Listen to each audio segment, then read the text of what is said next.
I'm going to start by saying congratulations on the movie. Thanks. It is as good. Like sometimes you hear Sundance buzz, and it's like it's not as good as the buzz. Right. This is as great as the buzz. Cool. Just want to say like how good it is. Oh, thanks. Thanks a lot. Now, before we get into the movie, we've been playing a game on the site called Save or Kill, and we are going to play it right now. Okay.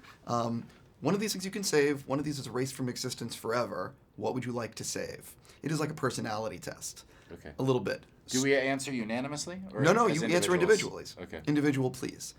Star Wars or Star Trek? Oh, I don't have an opinion on that one.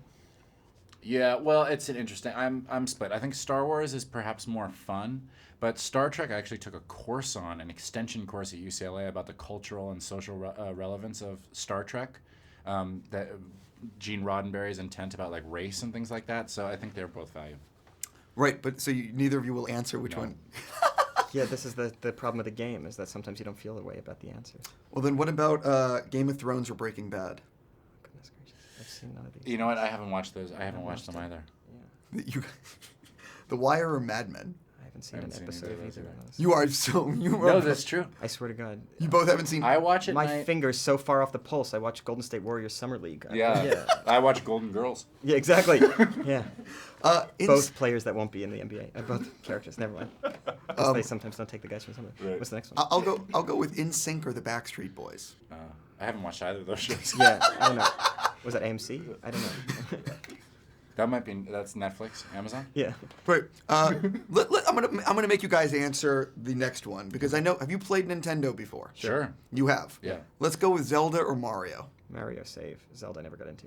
Oh, see, I would save Zelda because I liked the fantasy element of Zelda. Okay. There we go. There We we go. finally There we got go. an answer. That's great. Han Solo or Indiana Jones. They're both Harrison Ford. That's true, but what about the character? Oh.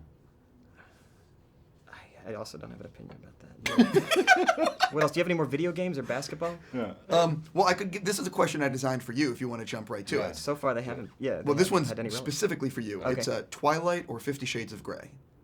Oh, I see now why that's for me. Why is that for you? I don't know. I have no idea. I don't know those either. I mean, I'm aware of the phenomenons, but I don't know. You guys are being it's very difficult to play this game with you guys. Well, neither of this- us. Interestingly, neither of us are real pop culture aficionados. Really. Yeah. Not at all. Yeah, I haven't lived with the television since I'm 17. Andre the Giant or Rowdy Roddy Piper. Oh, I do know those. Actually, Yeah. Andre the Giant predates me like by a very few years. I remember, but Yeah. Roddy Piper, I was a fan of. Yeah, Yeah, I was a big Andre the Giant fan. So you're both going to save Andre the Giant. but he passed away. Didn't Yeah. he? Too late. So let's Too save late. let's save the other guy because the other Yeah. may as Yeah, well. right. But, yeah, don't waste a wish. yeah, exactly. I'm gonna. I'm gonna throw down. This is one of the last ones. This one's a difficult one. Okay. Scorsese or Spielberg. Well, that's neither of us best interest to, Yeah. to answer that question. Yeah, I'm gonna use my Andre the Giant. I'm gonna use the save that I would have done for Andre for both. Let's jump into why I get to talk to you guys today. This was the most difficult version of the game I've ever done because the pop culture aspect, I guess. Yeah, of course. From when you guys got involved in the project to what people are going to see on screen, how much changed in the script, in what you guys were working on? You know, in the pre-production. Sure. I think that James worked with Donald just to do what they did so brilliantly, which is craft a narrative out of a 4-day interview. I mean, they had the full transcripts of 4 days of talking, and to sort of pick and choose and Frankenstein those moments into what I think is actually a really tense relationship drama, I think was just, it's masterful writing.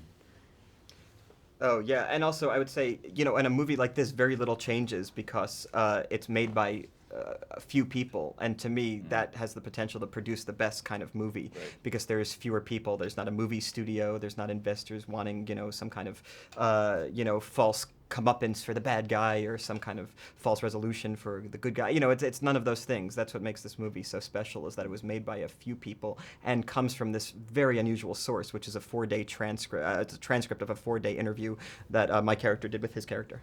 I'm very curious for both of you how your process as an actor has changed from when you first got started to where you are now. Have you refined it over the course of doing so many things? Yes, but I find it hard to articulate what that is because acting for me is a kind of emotional and visceral thing. It's not a kind of easily it's not it's not easy for me to articulate because it feels like more visceral. I feel, if anything, just more comfortable taking myself seriously doing it. You know, you go to a set and you're standing around, there's hundreds of people on the set, and you have to do this kind of very private, emotional thing. And to me, that's I used to have trouble taking it seriously and not feeling silly, and now I don't anymore. I can take myself more seriously. But that just comes from being experienced and becoming older. I think for me, I've bounced around between so many different genres and styles of thing. Like, my experience on this is obviously in 180 degrees from my experience on Muppets. You know, like, comparing the two of those things is sort of, I just worked really differently. My goal on this was, my goal on this was that I tried to imagine what the actors I admire would do in preparation, and did that. That's kind of... I mean, honestly, like, I tried to think, like, okay, these guys who I think are so good, what would they do if they were handed this script? And so I really just tried to copy that. I'm not embarrassed to say it. Like, it was my first experience trying to do something totally out of my comfort zone. And so I just tried to copy people I thought were fantastic. Is that why you were cobbling the whole time? Yeah, yeah, totally. Yeah. Have either of you ever gone method for any part of a shoot? Well, I think that term is kind of inaccurately used. I always do things regardless of the type of movie that I wouldn't do were I doing a different type of a different character. You know, you forge relationships with people that in some way mirror the character's relationships. You dress a certain way, you listen to a certain kind of music. All that stuff, you do it unconsciously because you're invested in the thing. To me, I've never worked with somebody that asked to be called the name of the character. To me, that seems like a really unnecessary and frankly showy and pretentious false thing, because it ends up kind of burdening others in a way that seems unnatural to a private process of acting, because it seems like a very public performance of the process, which to me seems absolutely bizarre.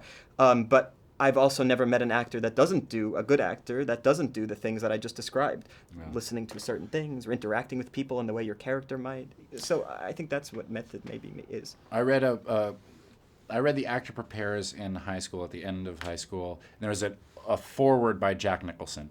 And I remember this part of it is when I was describing the method, and his last sentence was, "But the real method is, if it works, do it." Exactly. On that note, I have to go. Congratulations on this.